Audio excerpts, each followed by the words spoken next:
Hey everybody, this is Frank Washkuch from PRWeek, and I am thrilled to be joined by Jennifer Bett Meyer this week of Jennifer Bett Communications. Welcome on the podcast. Thank you. Happy New Year. Happy New Year. And Diana Bradley is here, stepping in for me as the podcast assistant guest, so to speak. Diana, how are you? I'm good, thanks. Happy All New right. Year. So once again, hi to everybody on Facebook Live, and we're going to start recording the weekly PRWeek podcast right now, as soon as Sean gives me the go-ahead.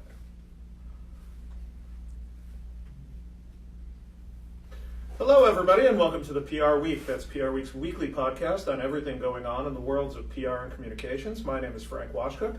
I'm your guest host for this week with Steve Barrett, vacationing in Ireland. Hope he's having a great time if he's listening, and we know he is. And I'm thrilled to be joined this week by Jennifer Bett Meyer of Jennifer Bett Communications. Welcome. Thank you. Happy New Year. Happy New Year. Glad to have you here. And I'm also joined by Diana Bradley, our assistant news editor. Diana, welcome. Thank you. All right, so Jennifer, let's kind of go back to the beginning. It's 2013, and you decide to start your own firm.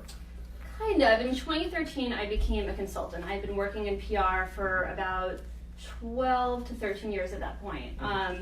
And I wanted to try something new, so I left the kind of conventional in-house role and started consulting for a bunch of brands, and then technically launched the actual agency in 2014. So about a year later, we had a real office, met my business partner, and started hiring people. So 2014 was really our big year, so we're about to celebrate our 5th birthday in about 2 days. Congratulations. Thank you.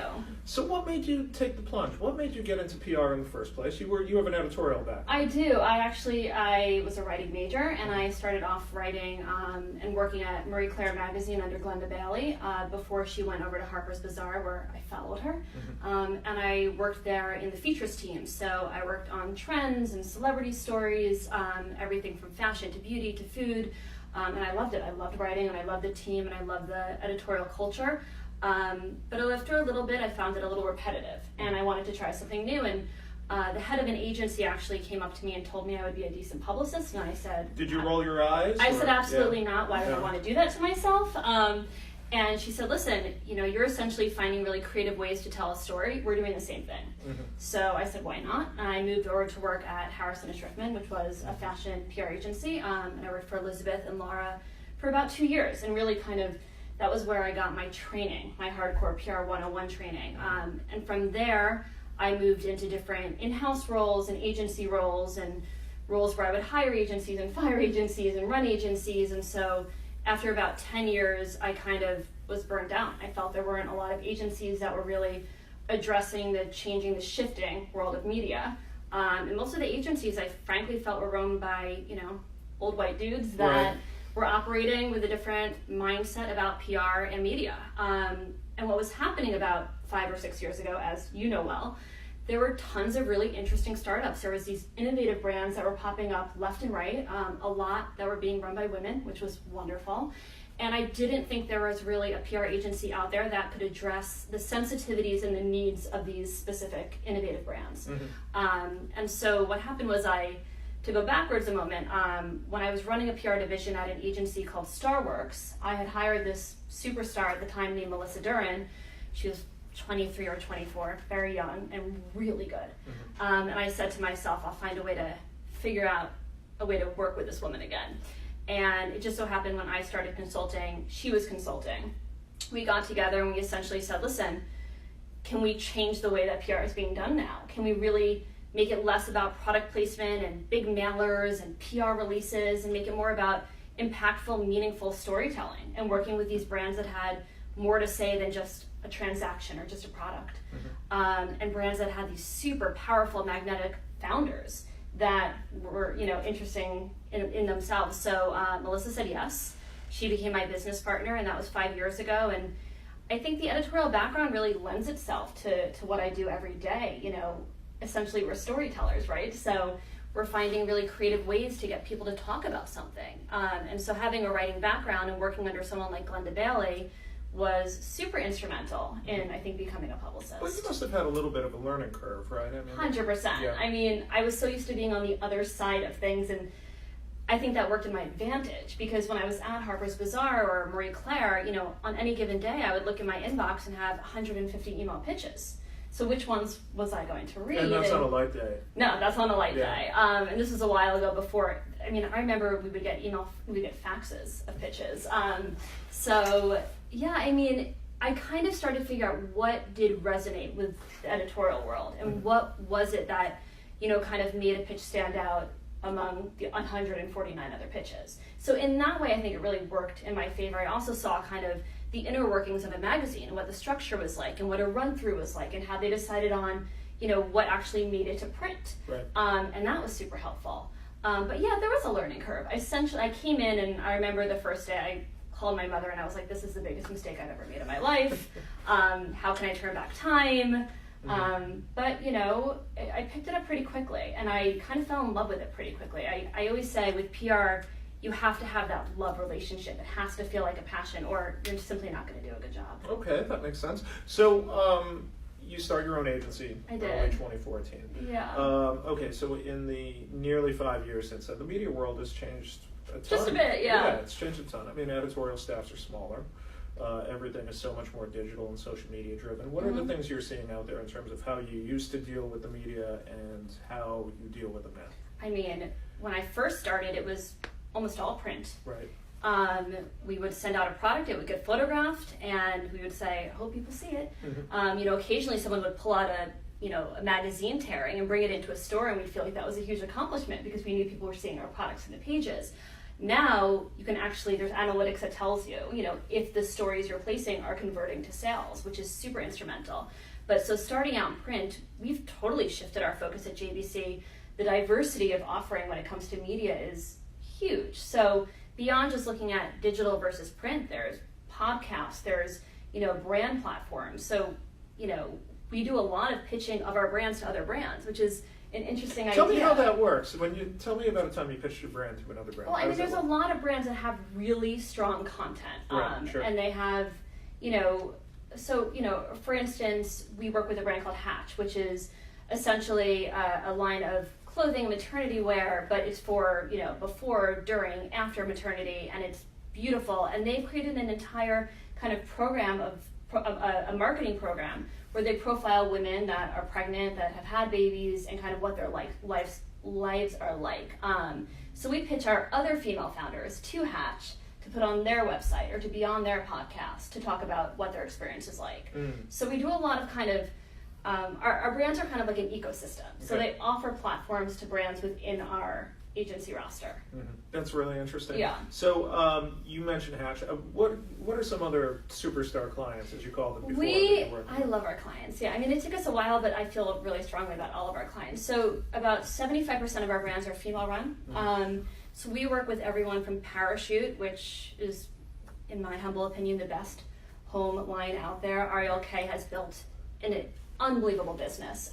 She started off with just bedding, and now there's everything from tabletop to bathroom, to outdoor, to furniture, everything. She's really leading that entire category. We work with Claire Paint. Nicole Gibbons launched the first direct-to-consumer paint line. We do a lot in the kitchen and home space right now. So we do material, we do Porter Road, but then on the fashion side, we work with brands like Mgemi. Mgemi really kind of changed the way people purchase shoes.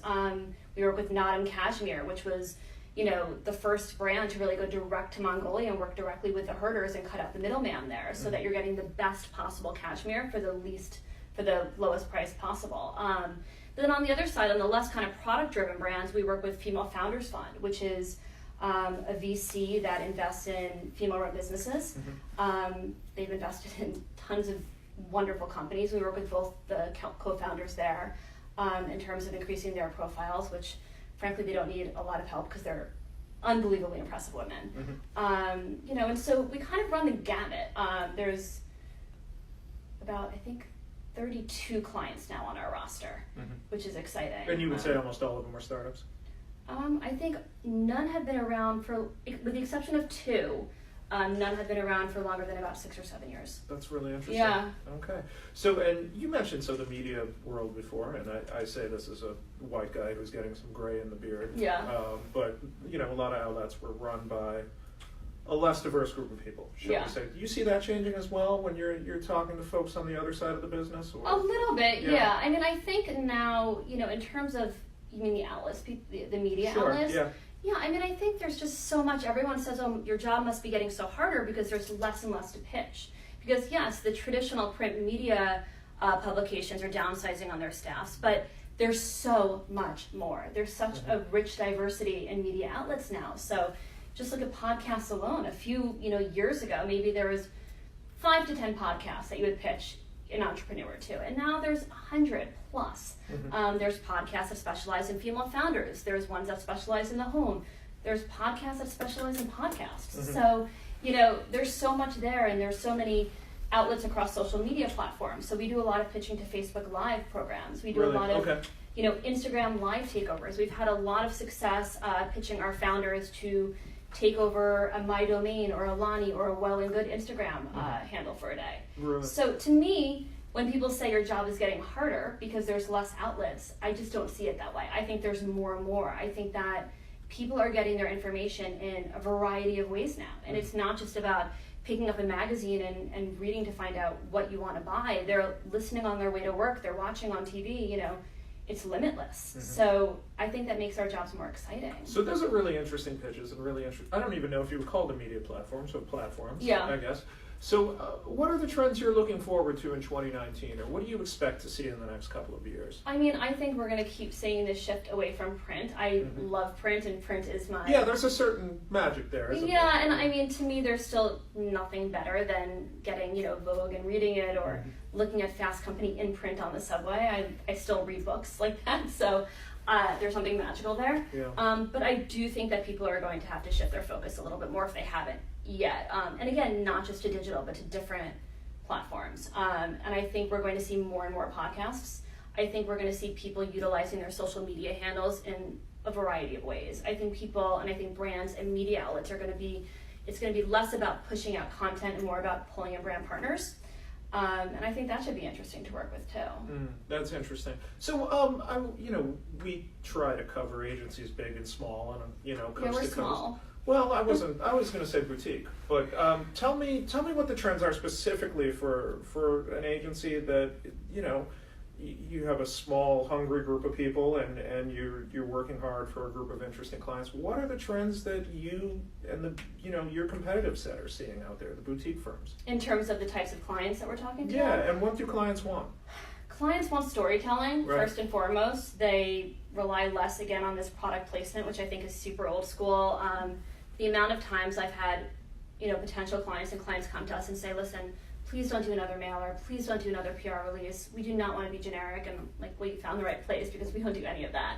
I think they're looking for people and agencies that are really willing to take the time to really dive in deeper to define their messaging and what the narratives are that are going to differentiate them from super competitive landscapes right now. So, the thing with being a small agency, and yes, we're 24 people, but we are the hungriest, scrappiest group of people I've ever seen. So, there's a lot of agencies out there that are much bigger and much older and have fantastic results, but we really, truly feel like our approach is different, and it works for these startups because we are telling stories that the media is responding to.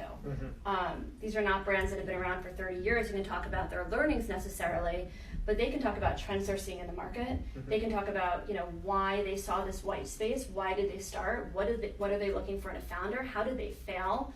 I think a lot of agencies are afraid to tell the negative stories, and they just want to paint these beautiful pictures about their brands, when in reality a lot of these startups have false starts and misses.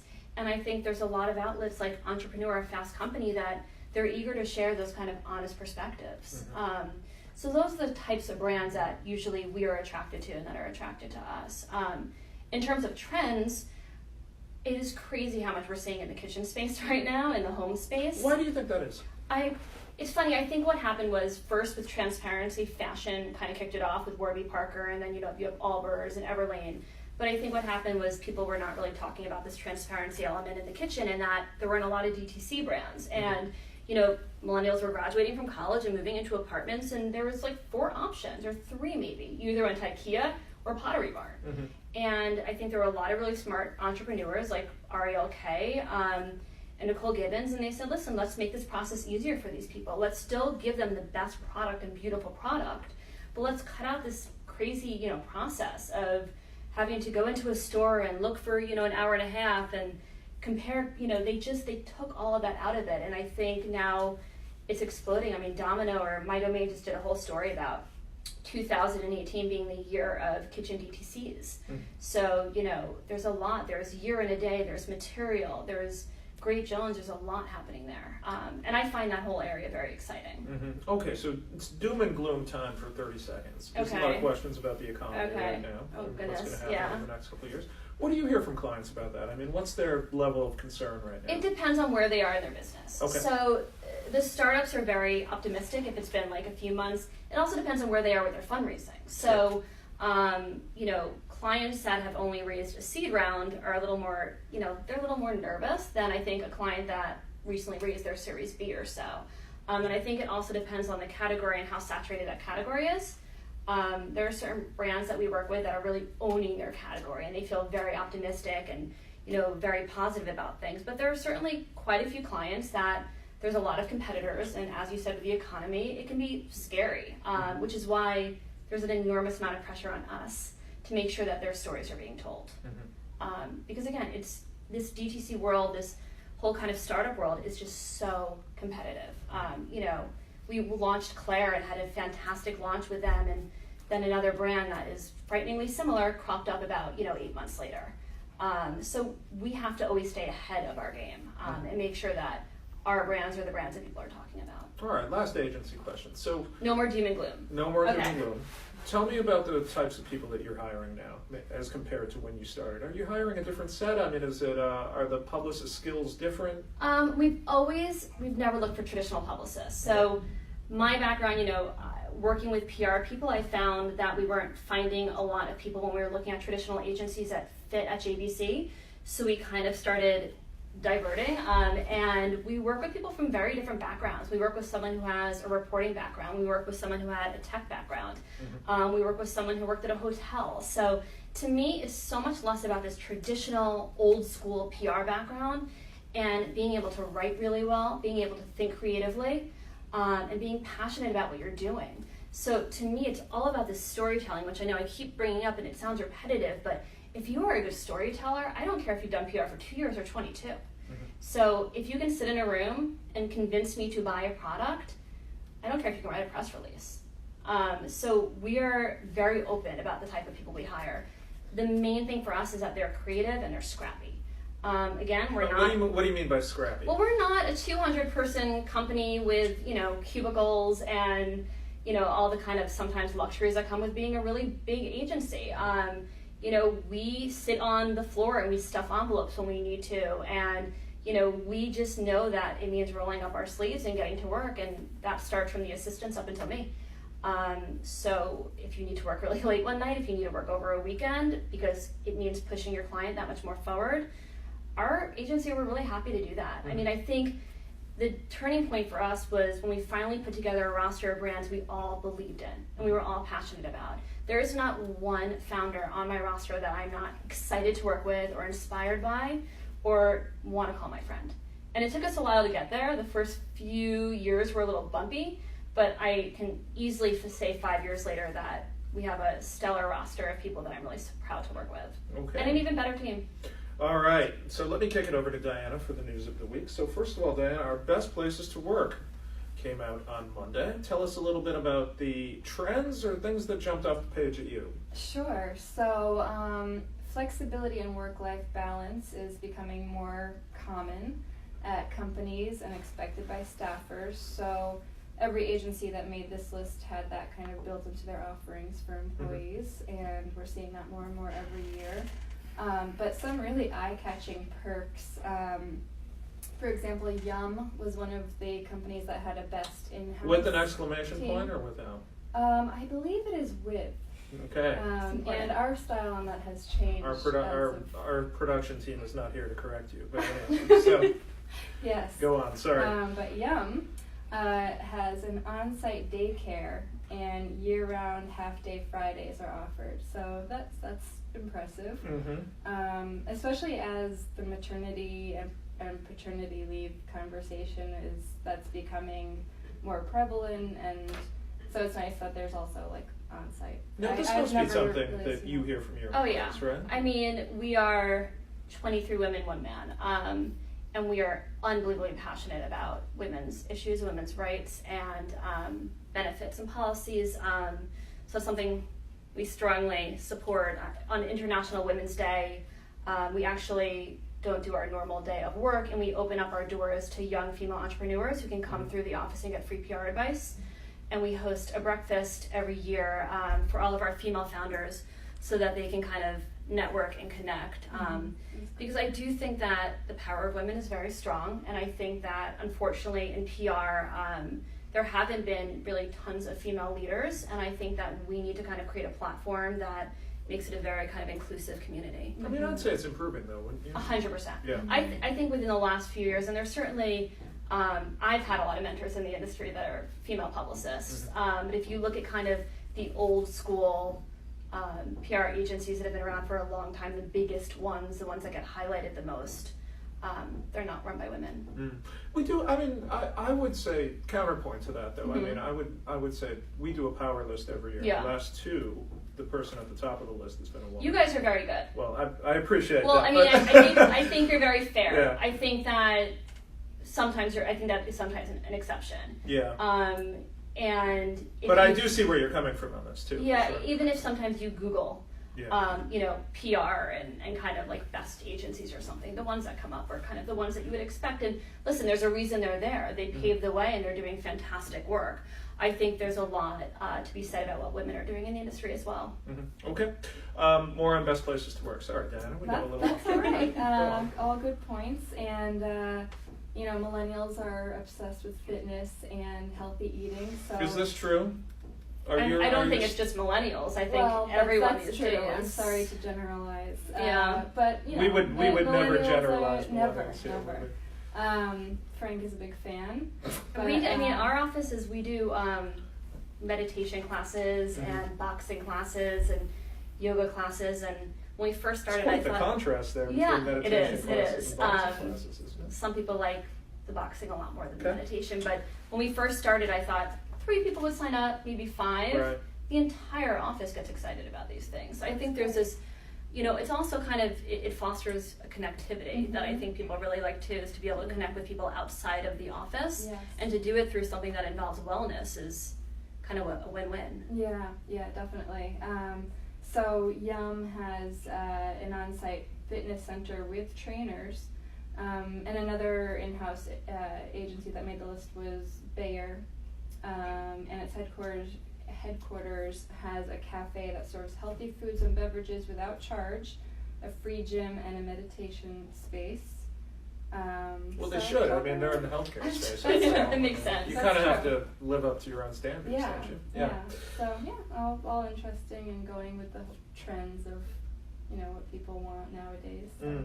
Yeah, I find the flexible working part to be really interesting. Yeah. I think, technology has allowed people to pretty much work from anywhere. I mean, Yeah, would you we agree on have this, it. or Yeah, are you more of we- a get in the office type person? No, I actually don't like when they're all in the office all Okay. the time. I think with PR, you can't rely on sitting behind your desk sending emails. I think people crave, person-to-person contact. So actually, whenever I see someone who's been in the office for an entire week, I'm like, why haven't you left? Yeah. Go work from home for a little bit, go to a cafe, go take an editor to a workout class, go get, a manicure. I think it's so important to get out of the office. I actually think it can not be super beneficial to have everyone sitting in the same office all the time together. All right. We had a pretty big acquisition earlier this week. Diana, bring us up to speed on that. Sure. So ICR has acquired healthcare financial communications agency Westwick Partners. Effective January 2nd, ICR combined its healthcare, IR, and PR practice with Westwick, and the newly formed entity is Westwick and ICR Company. It falls under the leadership of Westwick founders Bob East and Mark Klausner, who will serve as managing partners. And basically, ICR's CEO Tom Ryan said that healthcare has always been a challenge for ICR. It's the one industry vertical where ICR has been lagging, so with this acquisition, he hopes for the firm to leapfrog to the top, he said. He's not wrong. I mean, you hear that a lot out there. I know I hear it on my MM&M side of the job as well, where they, it's such a specialized area and it's so regulated, and it's a totally different space in a lot of ways. So yeah. All right. So there is a newly announced Brand Film Festival Chair of Jury. Tell us a little bit about that. Sandra Howard, she's the VP of Corporate Brand Marketing at AT&T. She will serve as jury chair for the 2019 edition of the Brand Film Festival New York. And entries are open for the event, which is set to take place on May 2nd in New York City. The deadline to enter this year's Brand Film Festival is January 14th, so get your entries in. Thank you for taking care of one of my public service You're welcome. announcements. Yeah. And it's going to be May 2nd at the Paley Center for Media in New York City. Yes. All right. And speaking of AT&T. Yes. Well, kind of. Kind of. Tell us why. Okay. Well, KPMG U.S. Chief Communications Officer Chris Montero has left the company. He said that he exited in a planned departure on November 2nd, and he didn't say where he plans to work next. An interesting term. Yes, a planned departure. Yes. Planned departure. And KPMG plans to name his successor soon. Montero had worked at the accounting and management consulting firm since May 2016, after nearly 20 years at MasterCard. So, what a bit of a stretch up there, but the segue was I meant acronyms. Yes. Yes. One acronym to another. AT&T to KPMG. I didn't mess that one up at all. Don't worry. I should have corrected. All right, this is my favorite part of the podcast. I can't wait to talk about Bird Box. This is the biggest news of the week. It is the biggest. In some ways, it is the biggest PR news of the week, isn't it? It is, but I'm sure in a by pop the culture time way. this There'll be something else. Yeah, there will be something major. So tell me about this. Okay, so I'm not going to ruin Bird Box for those of you who haven't seen it I think yet. You should. No, I would It's never, been out since never. December 21st, and if you haven't seen it by now, it's your own Have fault. you seen it? Yeah, I watched You it. did? Oh, wow. Yeah, we watched it Tuesday night. Okay, all Yeah, right. it was my last thing I did on vacation before I came back. That is not a vacation movie for me. Well, it seems. Oof. I was pleasantly surprised by it. I didn't have high hopes, and I liked it. But So the only thing I had heard about it in the run-up was that it was a rip-off of A Quiet The Happening Place. and The Happening. Oh well, I don't know anything about The Happening, but That has more to do with I think smelling. I don't want to. we're hitting all the sections. I'm not anyway. going to give anything. I'm not going to give A Quiet anything. Place is what I heard. Sean's That's checking what I for heard, reference. and I don't know about you guys, but I watched it and I enjoyed it, and I thought it was very tense at the end, and I'm not ruining You're anything, ruining but it. I This is a enjoyed spoiler. So anyway, I'm not going to give anything away, but in the movie, which stars Sandra Bullock, she's blindfolded. That's all I'm going to tell you. and there's Bird Box. If the name doesn't give it away. I think you have to give away a bit more, honestly. You've seen That's this, all right? you need to know. I don't do horror movies. Like, You don't even do horror talking about movies? this, I'm getting anxious. Yeah. She Okay. has to be blindfolded to yeah, she just has to be blindfolded for a big amount of the movie. Okay. So Many of our listeners are like, "Gosh, where is this going?" it's a horror. Where it's a dystopian future, It's a which dystopian is future. our listeners it's a know horror I film, tend to be and she into. needs to be blindfolded. Not that I feel like or we're living something in will one happen. currently at times, but anyway. So anyway, there's a new, as you remember, the Tide Pod Challenge, which I believe is still ongoing. There's now the Bird. Is that still ongoing? Really? It will go on forever. There is now the Bird Box Challenge to be added to the list of idiotic social media dares.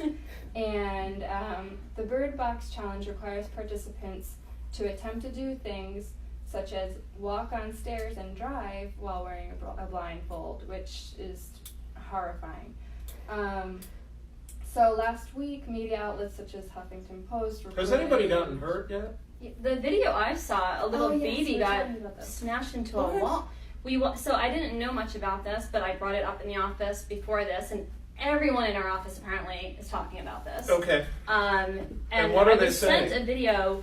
It was divided. Half of the office found it horrifying, and I think that was the half that saw the video I'm about to tell you about, and the other half thought it was funny and jokey. And then they sent around a video of an adult male with a small child on each arm, everyone blindfolded, and they're walking through their kitchen, and the youngest child, who must have been maybe 2 years old, smashes into a wall and falls down. And then he keeps doing the challenge.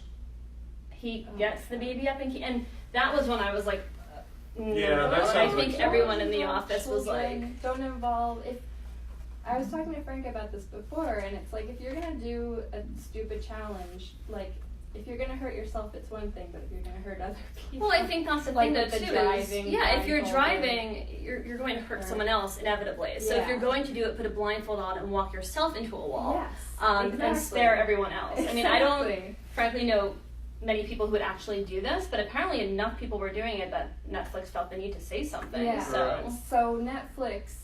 This is one of the, I mean, like, once a week I get a story now where I can Yeah. only just respond by being like, what the hell is wrong with people? Yeah, I it's just really only Yeah. once a week. Wow.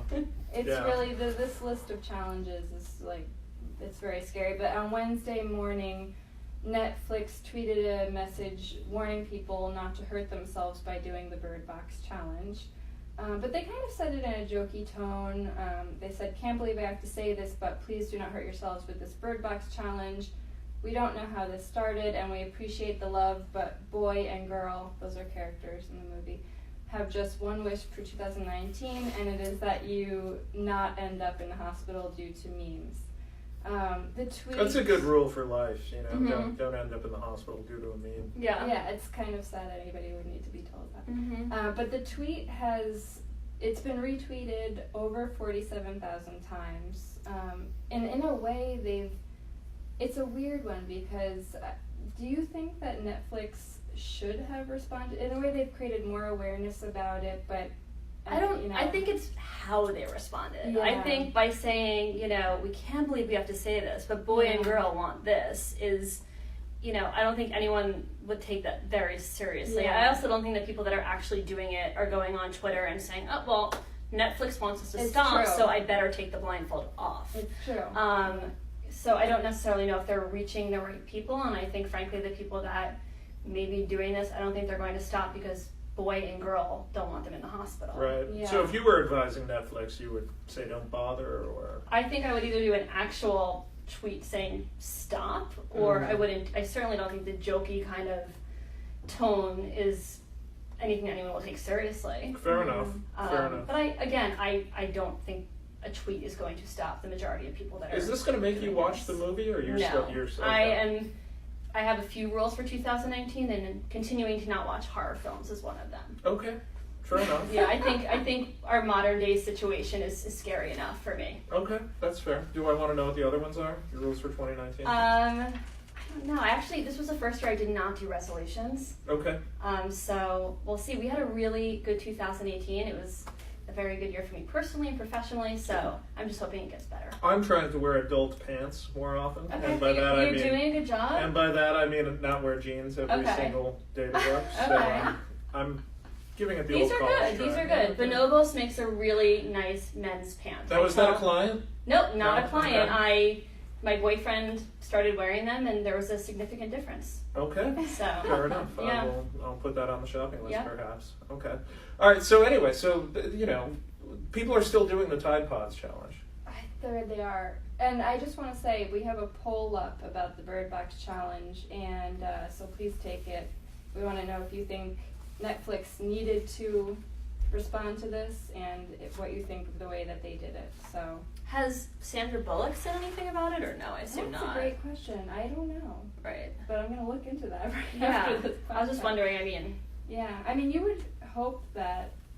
I feel like everybody should probably say something about it, but Yeah. like you said, the people that are doing this are. Well, I think Looking the at it. problem lies in the media that's covering it. I think Mhm. too. I think when people are posting these videos of these children doing it, whether they're getting hurt or not, it's encouraging more people to do it. That's true. So I think maybe if we stopped covering these idiotic moves so much. Are you talking about It makes us? them more No, violent. actually, in a way, you're asking about the apology. Right. But there's a lot of videos that are around that are viral on a lot of platforms that are, getting retweeted and stuff. And I don't That's why I think people should be promoting that. It's true. Diana, are you going to give us your movie review as well? Of Bird Box? Bird Box? Yeah. 2 thumbs up. 2 thumbs Really? up? Yeah. I enjoyed it. I have to say. I'm not going to tell you anything further. Okay. But yeah, I was Did it give you pleasantly nightmares? surprised. No. No. It wasn't. But it's not do you really like horror scary. movies? I do like horror movies, okay. but this wasn't really. This wasn't scary. Yeah, This see- was more like a thriller. I haven't seen a horror movie since Child's Play. Right. Yep. Oh wow. And Yeah, that no, little doll still scares me. Yeah, so. Chucky can be a bit much. Yeah. Yeah, that was a bit weird. Yeah. Yeah, okay. So we've bantered on, I think, a little bit too long about this, but About this not as long important as topic. I'd like to. So let me read out the public service announcements. Our annual PR Week Hall of Fame is set for June 5th. Unfortunately, nominations have closed, but you can look into how to get tickets on the website. The PR Week Global Awards are set for May 21st, 2019 in London. The deadline to get your entries in for that is January 17th. Okay, so Jen, thank you for joining us. Of course, on that this was week's super podcast. fun. That was terrific. Thanks And for having Diana, us. thank you for joining in as always. Thanks for terrifying us with Bird Box information. You're welcome. And this has anytime. been our latest edition of the PR Week podcast. Hope to see you again next week. Bye.